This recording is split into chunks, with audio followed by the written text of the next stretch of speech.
الحمد لله الذي كفى والصلاة والسلام على رسوله المصطفى. أما بعد فقد قال الله تعالى أن الأرض يرثها عبادي الصالحون. بلا شبہ ہمارے نیک بندے زمین کے وارث ہوں گے.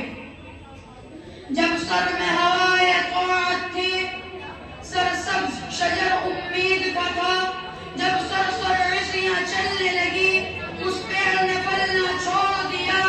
اللہ کی راہ اب بھی ہے کھلی، آثار و نشان سب قائم ہے. اللہ کے بندوں نے لیکن اس راہ پر چلنا چھوڑ دیا.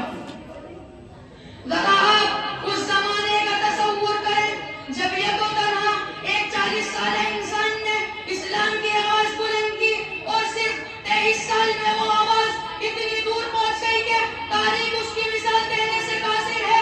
اور ابھی ایک صدی بھی نہ گزری تھی کہ ایک انقلاب رونما ہو گیا.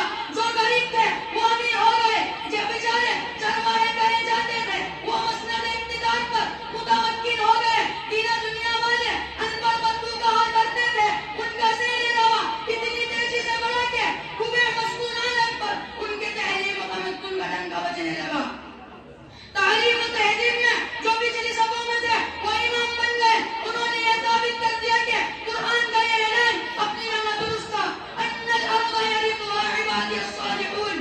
بلا شبہ ہمارے نیک بندے زمین کے وارث ہوں گے. مسلمانوں کو عروج کی داستان اتنی دلچسپ، حوصلہ افزا اور روح پرور ہے کہ آج بھی انہیں پڑھ کر رونگٹے کھڑے ہو جاتے ہیں. علامہ اقبال نے کہا تھا، دشت کو دشت ہے دریا بھی نہ چھوڑے ہم نے، دشت کو دشت ہے دریا بھی نہ چھوڑے ہم نے، بارے ظلمات میں دوڑا دیے گھوڑے ہم نے. ایک وقت تھا جب مسلمانوں کی شوکت و ستون اور روح و ہیبت کا ڈنکا بج رہا تھا.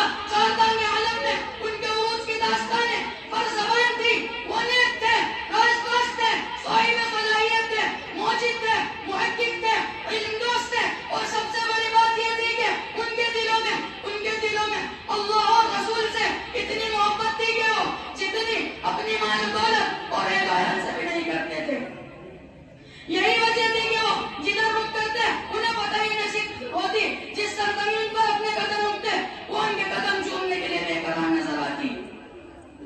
سچ کہا ہے کہنے والے نے، جدھر رخ کیا سلطنت زیر فرما، جدھر رخ کیا سلطنت زیر فرما، جدھر ہاتھ اٹھائی ممالک مفخر. مگر وہی قوم آج ذلیل و خوار ہو رہی ہے. وہی اسلام کے نام لے گا آج پیدر پہ شکستیں کھا رہے ہیں. چین سے لے کے افریقہ کے ساحلوں تک جہاں دیکھے مسلمان زندگی کے میدان میں شکستیں کھاتا چلا جا رہا ہے.